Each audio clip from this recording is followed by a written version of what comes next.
우리 서로 인사하십시다. 옆 사람에게 행복하십니까? 시작. 행복하십니까? 행복하십니까? 다시 한번. 많이 행복하십니까? 시작. 많이 행복하십니까? 많이 행복하십니까?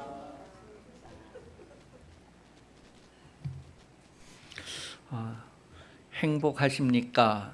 라고 질문을 받아서 네, 아멘 하는 사람은 하나님을 많이 가까이 하는 사람이고, 참 난처하다, 애매하다 그런 상태에 있는 분은 하나님과의 관계가 참 난처하고 애매한 관계구나 하는 것을 실감하시기 바랍니다. 여러분, 행복이라고 하는 것은 하나님이 주시는 거예요. 사람이 주는 것이 아니에요. 남편이 주는 것도 아니고 아내가 주는 것도 아닙니다. 그런데 우리는 그렇게 생각을 하고 애매한 대답을 어떻게 할까 그렇게 느끼게 됩니다. 행복은 하나님이 주시는 거예요. 남편이 없어도 행복할 수 있고 아내가 없어도 행복할 수 있고, 행복은 하나님이 나에게 주시는 거예요. 물질이 여유가 있어서 아니고 물질이 궁핍해서 아니고 하나님이 나에게 주시는 행복이란 말이에요. 그래서 행복하십니까 했을 때 서로 참 난처한 것은 하나님과의 관계가 내가 실상이 이렇구나 하는 것을 깨닫게 됩니다. 오늘 본문을 다시 한번 되새겨보면 어떤 분들은 이 본문을 읽을 때 나는 좀 억울하다 그런 생각이 드는 사람도 혹시 있을 수 있어요. 왜냐하면 계속해서 남편에게 복종하려고만 하니까 이 뭔가 참 불편하다 그렇게 속에서부터 느껴짐이 올라오는 사람도 있을 거예요. 남편에게는 아내를 사랑하라고 했으니까 그냥 사랑하면 되는 거고, 아내는 복종하라고 했으니까 이건 나는 좀 손해보는 느낌이다 그럴 수 있을 거예요. 그런데 하나님은 공평하신 하나님이신 줄을 우리가 안다고 하면서도 그 하나님을 가까이 하지 않기 때문에 억울한 생각이 들고 뭐가 좀 이렇게 불편한, 그래서 오늘 본문을 읽을 때에 많은 아내들이 속상하기도 할 거예요. 그런데 여러분, 속상하지 마시고 정말 하나님의 행복으로 행복해 할 수 있기를 예수님 이름으로 축복합니다. 하나님은 경외받으시는 분이다라고 성경은 말하고 있습니다. 여러분은 하나님을 경외하십니까? 나는 하나님을 경외하는가? 이사야서 8장 13절 말씀입니다. 이사야서 8장 13절 같이 한번 읽어보겠습니다. 만군의 여호와 그를 너희가 거룩하다 하고 그를 너희가 두려워하며 무서워할 자로 삼으라. 나는 하나님을 경외하는가? 하나님을 두려워하는가? 많은 사람들이 하나님을 두려워하지 않습니다. 그 모습을 말라기서 1장 6절이 표현을 해줍니다. 말라기서 1장 6절, 많은 사람들이 하나님을 두려워하지 않아요. 읽어봅니다.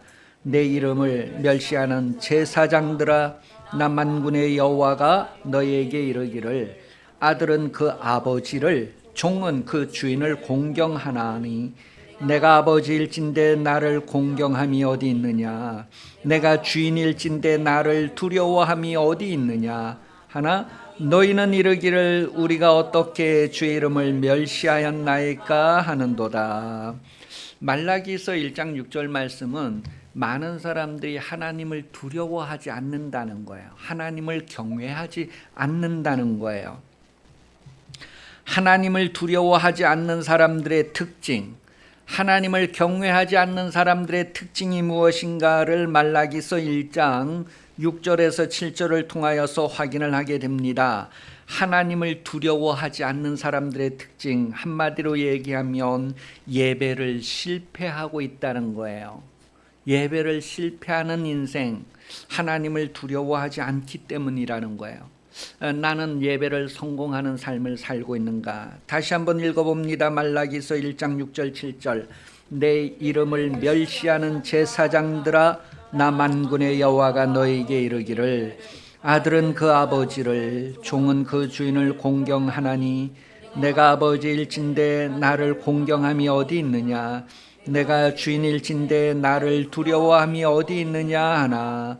너희는 이르기를 우리가 어떻게 주의 이름을 멸시하였나이까 하는도다. 너희가 더러운 떡을 나의 제단에 드리고도 말하기를 우리가 어떻게 주를 더럽게 하였나이까 하는도다. 이는 너희가 여호와의 식탁을 경멸히 여김을 것임이라 말하기 때문이라. 아담과 하와가 보암직도 하고 먹음직도 하고 탐욕에 이끌리는 삶을 살았다라고 창세기 3장 6절은 기록하고 있어요. 아담과 하와에게 하나님을 두려워함이 없었기 때문입니다.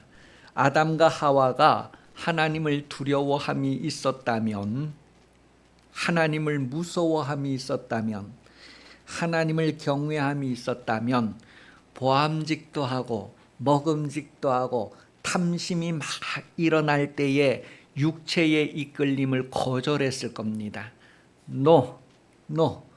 아니요 했을 거예요. 그런데 육체의 소욕에 기다렸어요. 그렇게 하는 모습을 보인 것은 하나님을 두려워함이 없었기 때문이다. 하나님을 경외함이 없었기 때문이다라는 것을 로마서 3장 9절에서 18절을 통하여서 확인을 하게 됩니다. 로마서 3장 9절에서 18절. 그러면 어떠하냐? 우리는 나으냐? 결코 아니라 유대인이나 헬라인이나 다 죄 아래 있다고 우리가 이미 선언하였느니라. 기록된 바 의인은 없나니 하나도 없으며 깨닫는 자도 없고 하나님을 찾는 자도 없고 다 치우쳐 함께 무익하게 되고 선을 행하는 자는 없나니 하나도 없도다. 그들의 목구멍은 열린 무덤이요 그 혀로는 속임을 일삼으며 그 입술에는 독사의 독이 있고 그 입에는 저주와 악독이 가득하고 그 발은 피 흘리는데 빠른지라 파멸과 고생이 그 길에 있어 평강의 길을 알지 못하였고 그들의 눈앞에 하나님을 두려워함이 없느니라 함과 같으니라. 하나님을 경외하지 않는 사람, 하나님을 두려워하지 않는 사람들이 바로 이와 같다라는 것을 우리에게 확인을 해주고 있어요. 여러분 몸으로 하나님을 예배하는 삶을 성공하시기 바랍니다. 로마서 12장 1절 말씀에 하나님은 우리의 몸으로 하나님을 예배하는 것을 받으시는 분, 또 그렇게 예배하는 사람을 찾아 계신다라고 요한복음 4장에서는 기록을 하고 있습니다. 하나님은 신령한 예배자, 그 몸으로 예배하는 사람을 찾고 계신데요. 여러분은 육신에 있는 동안에 하나님이 찾으시는 바로 그 예배자, 그 한 사람이 될 수 있기를 예수님 이름으로 축복합니다. 바로 몸으로 드리는 예배를 성공하는 사람, 육신이 원하는 대로 생활하는 것이 아니라 말씀에 이끌리는 생활, 말씀이 원하는 생활을 하는 사람입니다. 바로 말씀이 가라 하면 가고 말씀이 오라 하면 오고 섬김의 자세를 가진 성도 생활, 그들이 바로 하나님이 찾으시는 사람이다라는 것을 성경은 말해주고 있어요. 마태복음 5장 37절 그런 자세를 표현했어요. 오직 너희 말은 옳다 아니라 하라. 이에서 지나는 것은 악으로부터 나느니라. 하나님의 말씀은 아멘 네. 마귀의 말은 아니요 이렇게 해야 되는데 거기에서 지나치는 것은 다 악으로부터 나온다라고 말하고 있습니다. 여러분 마태복음 25장에 보면 달란트 비유 이야기가 나와요. 그 달란트 비유에서 한 달란트 받았던 사람에게 한번 집중해 보시기 바랍니다. 한 달란트 받았던 사람은 옳다 네 아멘 하는 것에서 지나쳤다라는 것을 우리에게 말해주고 있어요. 바로 악에서부터 나오는 결과를 선택했다는 거예요. 마태복음 25장 24절 25절입니다. 한 달란트 받았던 자는 와서 이르되 주인이여 당신은 굳은 사람이라 심지 않은 데서 거두고 해치지 않은 데서 모으는 줄을 내가 알았으므로 두려워하여 나가서 당신의 달란트를 땅에 감추어 두었나이다. 보소서 당신의 것을 가지셨나이다. 이 사람은 지금 자기가 육신의 생각대로 하나님은 이런 분이고 이런 분이고 정말 무서운 분이야, 내가 조심해야 돼, 자기 생각대로 판단을 하고 결정하는 과정을 우리에게 보여줍니다. 5달란트 받은 사람은 바로 가서 아멘 아멘 아멘, 네. 2달란트 받았던 사람도 5달란트 받았던 사람과 똑같이 네 아멘 아멘 아멘 하는 삶을 살았는데, 이 사람은 아멘 아멘에서 지나쳤다는 거예요. 네에서 지나쳤다는 거예요. 왜 지나쳤나요? 내 생각에는 이러이러하다, 내 판단에는 하나님은 이런 분이다. 자기 지식을 따라 섬기는 것이 아니라 하나님의 말씀을 따라 섬겨야 하는 거예요. 그래서 네네 아멘 아멘에서 지나는 것은 어디에서부터 온다고요? 악에서부터 오는 것이다 라고 성경이 지금 확인을 해주고 있는 거예요. 그러니 마태복음 5장 37절에 아까 읽었던 말씀, 오직 너희 말은 옳다 아니라 아니다 하라, 이에서 지나는 것은 악에서부터 나느니라.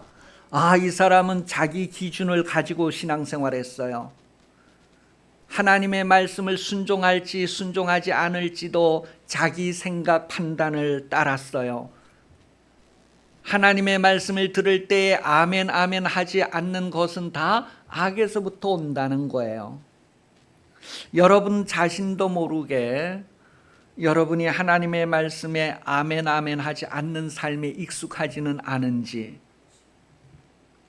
내가 몸으로 하나님이 받으시는 그런 예배자인지 아닌지, 우리는 하나님 말씀 앞에서 우리의 모습을 확인할 수 있습니다. 바울이 선교하는 과정에서 육체의 계획을 따라 하지 아니하였고 하나님의 순수한 말씀을 따라 했다라고 고백하는 것을 고린도후서 1장 12절에서 18절에 기록을 하고 있어요. 오늘은 여기 가서 전도할까? 오늘은 저기 가서 전도할까?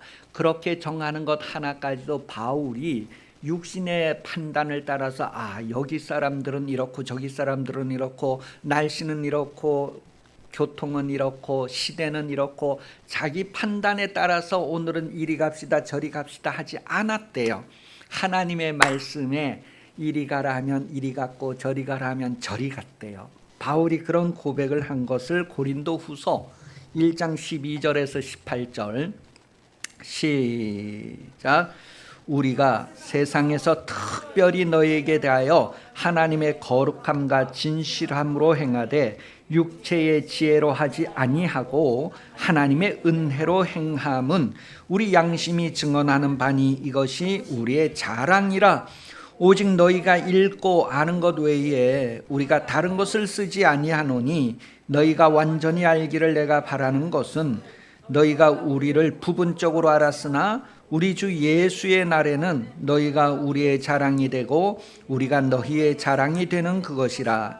내가 이 확신을 가지고 너희로 2번 은혜를 얻게 하기 위하여 먼저 너희에게 이르렀다가 너희를 지나 마게도냐로 갔다가 다시 마게도냐에서 너희에게 가서 너희의 도움으로 유대로 가기를 계획하였으니, 이렇게 계획할 때에 어찌 경솔하게 하였으리요? 혹 계획을 육체를 따라 계획하여 예 하면서 아니라 하는 일이 내게 있겠느냐? 하나님은 미쁘시니라. 우리가 너에게 한 말은 예 하고 아니라 함이 없다.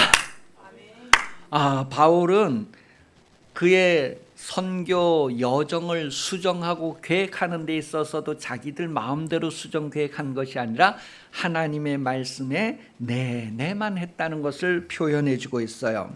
왜냐하면 하나님을 믿었기 때문이라는 거예요. 하나님을.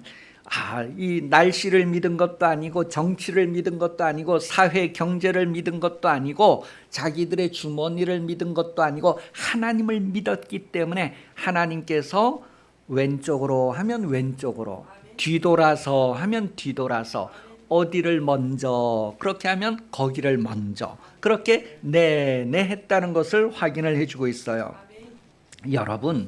여러분이 하나님을 믿는다면 여러분도 하나님의 말씀에 아멘, 아멘, 네, 네 하는 삶을 살 수 있다는 거예요. 오늘 많은 성도들이 교회를 다니면서 아멘, 아멘을 하지 않습니다. 이유와 핑계는 너무너무 많습니다. 제일 많이 가진 사람 몇 가지 이유 가졌다고요? 별이 5개가 아니라 5만 가지의 이유를 대면서 자기가 합당하다고 하는데 그것은 다 악에서부터 말미암는다라는 것을 말하고 있어요. 이미 육체의 유혹을 받아서 탐심을 이루고 있다는 것이죠. 예수님은 하나님의 말씀에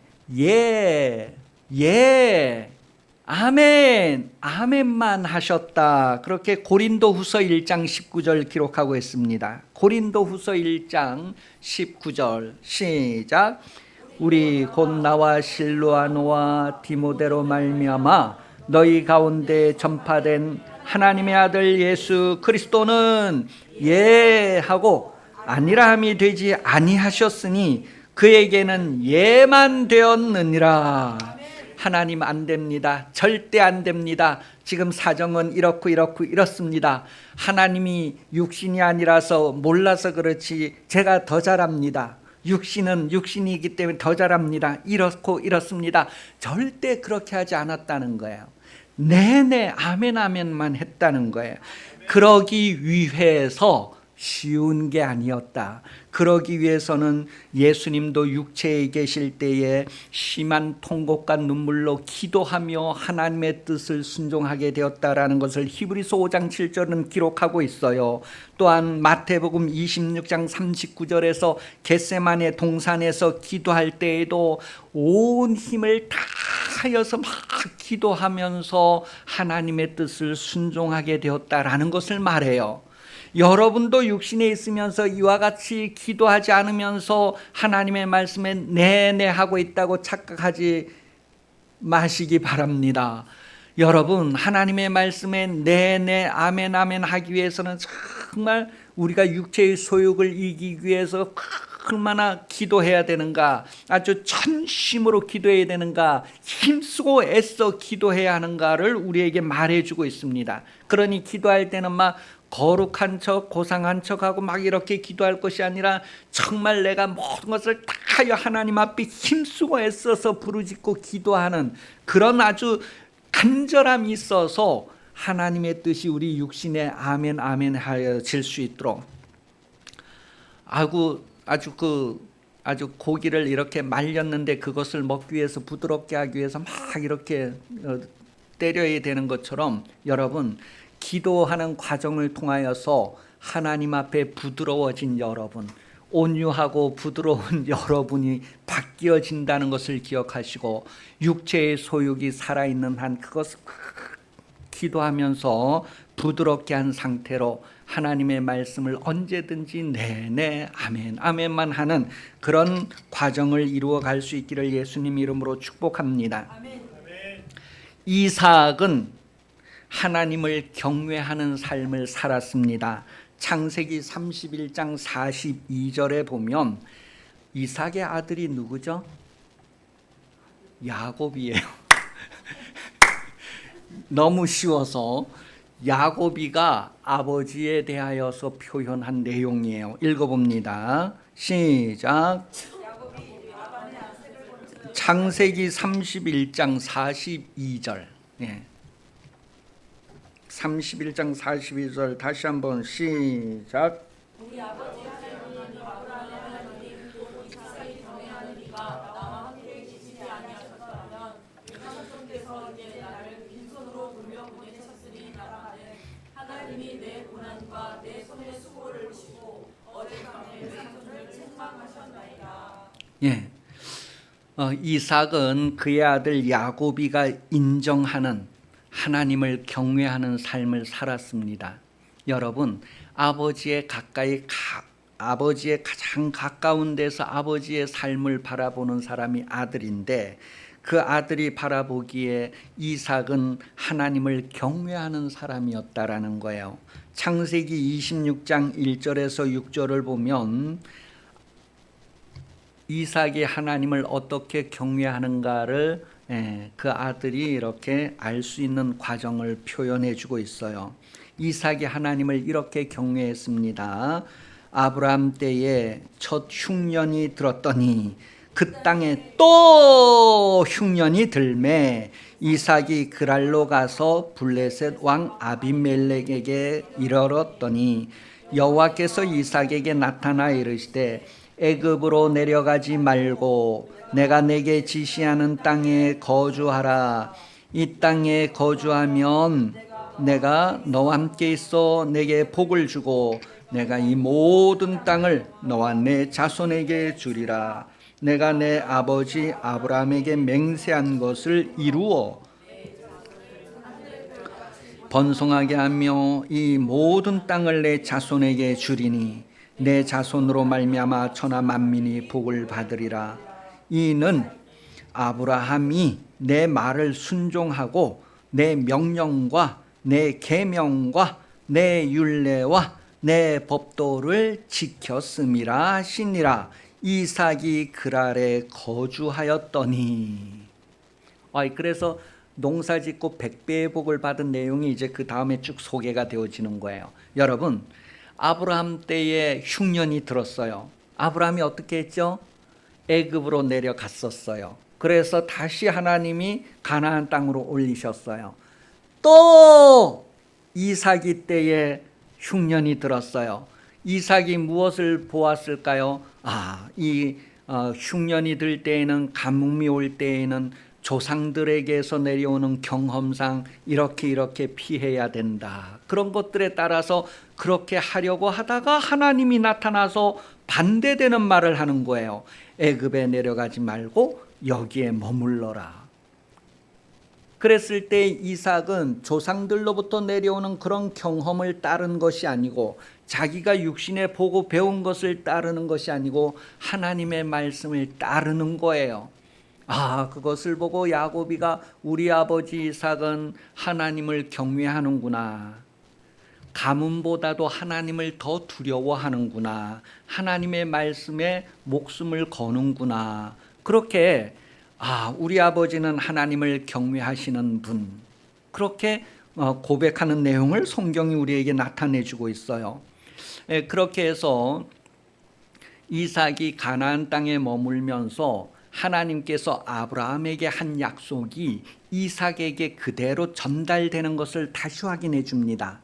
아브라함에게 주신 복은 이스라엘 백성들에게 가나안 땅을 주시고 그 자손 대대로 복을 주시겠다고 하는 그 언약이 있는데, 그 언약이 아브라함에게 주어졌던 언약이 이삭에게 내려가는 것, 상속되는 것을 확정해 주는 모습을 오늘 본문에서 보게 돼요.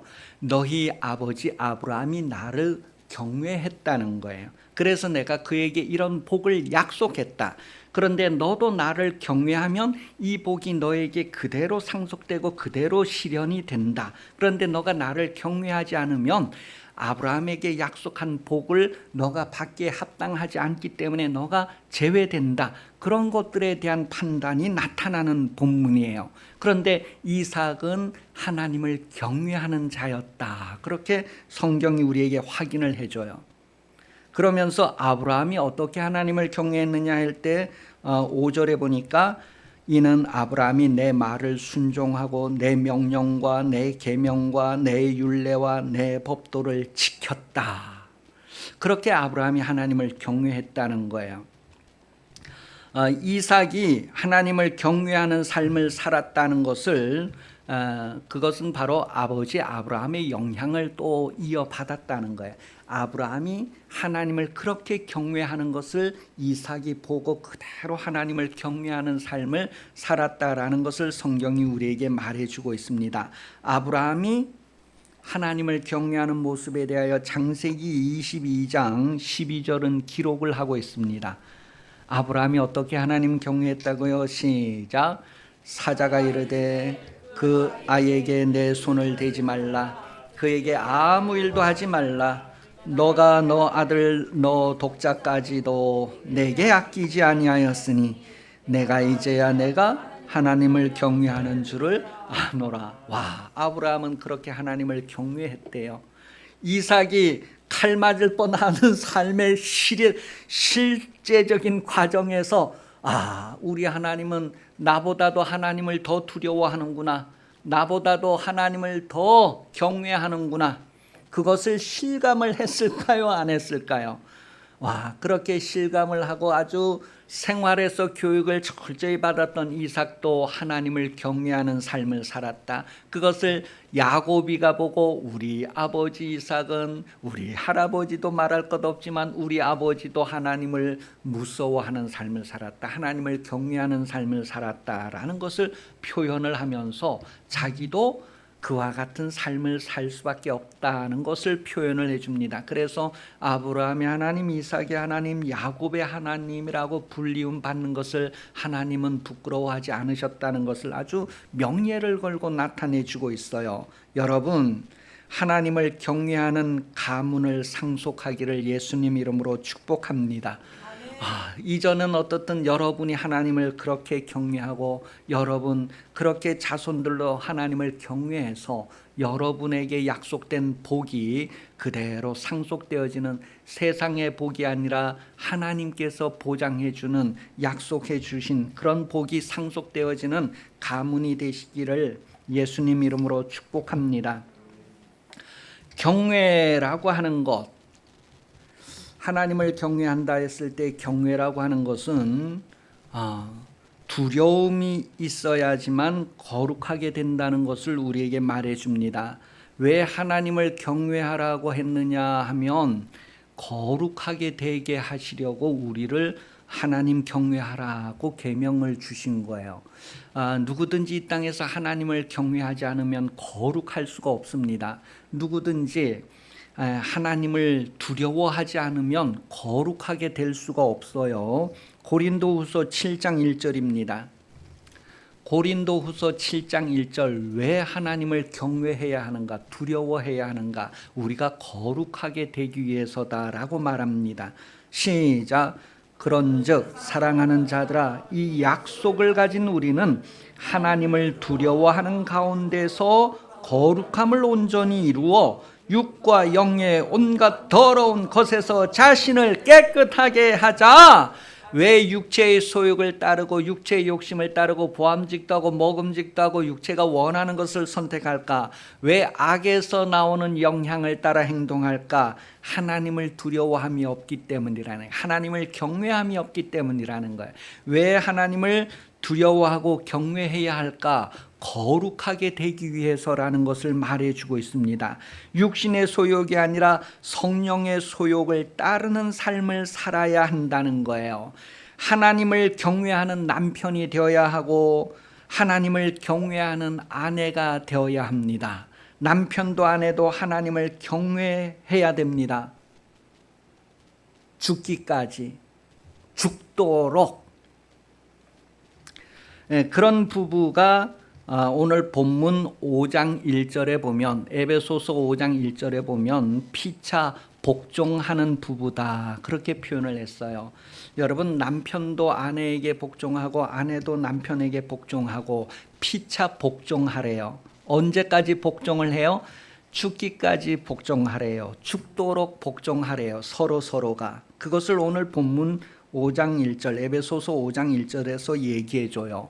복종이라고 하는 것은 바로 섬기는 자의 자세를 말해줍니다. 아내나 남편이나 서로 섬기는 자세를 가져야 한다는 거예요. 그러니 결혼 전에 부모 밑에서 부모를 섬기는 자세를 훈련하고 반복해야 됩니다.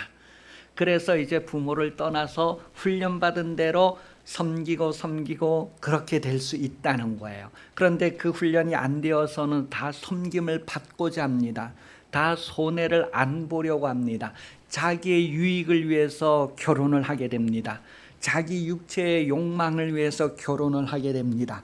그러면 결과가 어떻게 될까요? 쓸 줄은 모르지만 말할 줄 아는 뻔할 뻔자입니다. 옆 사람을 보고 뻔할 뻔자입니다. 쓸 줄은 모르잖아요, 그렇죠? 그런데 말할 줄은 알아요. 뻔할 뻔자. 여러분, 부부는 피차 복종하는 피차 종의 자세를 죽기까지. 그런데 여러분, 죽지 않으려고 튀어나오잖아요. 내가 더 못 살겠다. 그런데 여러분, 죽기까지 그냥 죽도록, 그게 바로 부부의 관계라는 것을 성경은 말해주고 있어요. 여러분, 이삭이 아버지에게 결박당해서 모리아산에서 제물로 바쳐졌잖아요. 그때 이삭이 발버둥 치고 도망가지 않았어요. 죽이는 아버지에게 그대로 자기를 맡겨서 죽으면 죽으리라 그랬어요. 그게 바로 하나님 경외하면서 나오는 것이다라는 것을 말해줘요. 예수님이 십자가에 달릴 때 그대로 죽기까지 복종했다는 거예요. 죽기까지 순종했다는 거예요. 그게 하나님 아버지를 경외함이었습니다. 그리고 부부에게 그러한 모습을 나타내주고 있는 것이 오늘 본문이에요. 아내를 위해서 죽을 수 있느냐? 남편을 위해서 죽을 수 있느냐? 그 질문을 결혼식 할 때 할까요? 안 할까요? 사랑하겠느냐 묻잖아요. 그 사랑이라고 하는 것이 바로 죽기까지, 죽도록을 얘기합니다. 사랑은 섬김을 얘기해요. 섬김의 자세를 얘기해요. 하나님께서 여러분을 섬기려고 오셨다고 말합니다. 인자가 온 것은 섬김을 받으려고 함이 아니라 섬기려고 왔다. 섬기는데 어디까지 섬겨요? 죽기까지 섬기러 왔다. 그래서 그분이 죽었어요, 실제로. 그렇게 한 것처럼 그것을 사랑이라고 말하는데 남편이 아내를 위해서 그렇게 죽어야 할 것을 오늘 본문에서 말해주고 있습니다. 남편도 아내에게 순종해야 되는데 어떻게 순종하는 거예요? 죽기까지 순종하는 거예요. 그래서 예수님이 아내의 입장을 알아요, 몰라요? 알아요. 죽기까지 순종하는 거 쉬워요, 안 쉬워요? 그래서 심한 통곡과 눈물로 부르짖어 기도했고 막 땀방울이 뚝뚝 떨어지도록 기도하고 힘쓰고 했었다는 것을 성경 말해줍니다. 그렇게 해서 자기를 죽기까지 복종시키는 사람이 바로 보이는 남편에게 순종할 수 있고 아내에게 순종할 수 있고 서로가 서로에게 섬김의 자세를 통하여서 온전함, 완전함, 하나님의 형상과 모양을 이루어가게 된다는 것. 하나님은 그 과정을 통해서 거룩함을 이루시게 된다는 것을 말해줍니다. 여러분, 금이 단련되어서 금이 가치가 있는 것처럼 여러분이 그런 순종을 통해서 섬김을 통해서 온전하게 된다는 거예요. 거룩하게 된다는 것을 성경은 말하고 있습니다. 아내는 남편에게 복종을 해야 하고 남편은 아내에게 사랑을 해야 된다고 오늘 성경 말할 때에 복종하는 것이 쉬울까? 사랑하는 것이 쉬울까? 어느 한쪽이 더 쉽고 어느 한쪽이 더 어렵다라고 하면 뭔가 이상하지요. 순종과 사랑이라고 하는 것은 분량이 같습니다. 어느 한쪽도 억울하지 않습니다. 나만 억울하다라고 생각되어지는 것은 바로 마귀의 유혹을 받은 결과입니다. 그래서 육신대로 살면 반드시 망한다고 로마서 8장 13절은 기록을 하고 있습니다. 육신대로 살지 말고 하나님의 말씀을 선택하고 육신의 욕망을 이겨야 할 것을 성경이 말해주고 있어요. 여러분, 우리가 그러한 것을 부모 밑에 살아면서 훈련을 하게 되고 연습을 하게 됩니다. 그래서 부모를 공경하는 사람이 땅에서 잘 된다, 장수한다는 것을 보장해 주는 거예요. 결혼을 해서도 서로 섬기며 죽기까지 그렇게 할 때에 하나님께서 그에게 복을 보장해 주시는 거예요. 여러분, 대부분 부부들이 그렇게 하지 않아서 문제가 있습니다. 그러니 여러분, 서로가 서로를 위하여서 섬김으로 보냄을 받았다고 하는 그 사명을 잘 감당하고 이룬다면 하나님 보시기에 거룩함을 이루게 되고 온전함을 이루게 된다는 거예요. 그래서 성경은 어느 한쪽에서만 존경하라는 것이 아니라 부부가 서로 존경해야 된다는 것을 말해줍니다. 아내들은 남편을 존경하고 했을 때에 아내는 성경에 기록됐으니 남편을 존경하시오. 그게 아니라 부부는 서로 존경을 하는 것을 성경은 얘기해 주고 있어요. 이미 한 몸이기 때문에 그렇습니다. 결혼을 했는데도 당신은 당신, 나는 나. 그러기 때문에 뭐예요? 아내는 남편을 존경할 것이요. 그랬으면 당신은 당신, 나는 나이니까 당신은 나를 존경해야 돼. 그렇게 표현합니다. 그런데 부부는 한 몸을 이룸으로 말미암아 존경하라. 그랬을 때 서로 존경이라는 것을 깨닫게 됩니다. 자녀는 부모를 경외함을 배워서 순종해야 합니다. 곧 예수님께서 아버지에 대하여서 아들의 순종함을 보이셨던 것처럼 그와 같은 섬김의 자세를 거쳐서 예수님은 하나님의 보좌 우편에 앉으셨다라고 성경은 빌립보서 2장 5절에서 11절을 통하여서 우리에게 확인을 해주고 있습니다. 여러분도 예수님처럼 하나님께 대하여서 순종함을 이루시기를 예수님 이름으로 축복합니다. 그와 같은 섬김의 자세를 이루는 삶이 바로 부부를 통하여서 부부의 인생을 통하여서 이루어지게 되고 그 결과 하나님 보좌에 함께 앉게 된다는 것을 성경은 가르쳐주고 있어요. 다시 한번 여러분, 부부가 된 것은 하나님께서 맺으신 것이다. 그래서 하나님의 뜻을 이루고 하나님의 온전하신과 같이 하나님의 거룩하신과 같이 서로 섬김으로 온전케 되고 회복되어지고 하나님의 형상 모양을 완성해가는 그런 인생으로 성공하시기를, 그런 인생을 배워가는 자녀들 되기를 예수님 이름으로 축복합니다. 기도하겠습니다. 오늘 우리 기도할 때 남편은 남편으로, 아내는 아내로, 자녀는 자녀로 하나님의 이와 같은 말씀을 통하여서 순종함을 이루고 경외함을 이루어서 하나님이 찾으시는 예배자, 하나님 앞에 우리 몸으로 온전케 되어지는 성숙해가는 열매를 맺어 보이는 그런 삶이 되기 위해서 같이 기도합니다. 살아계신 하나님 아버지, 오늘도 우리가 예수 이름으로 함께 모이게 하심을 감사합니다. 고맙습니다. 예수 이름으로 우리가 하나가 되게 하시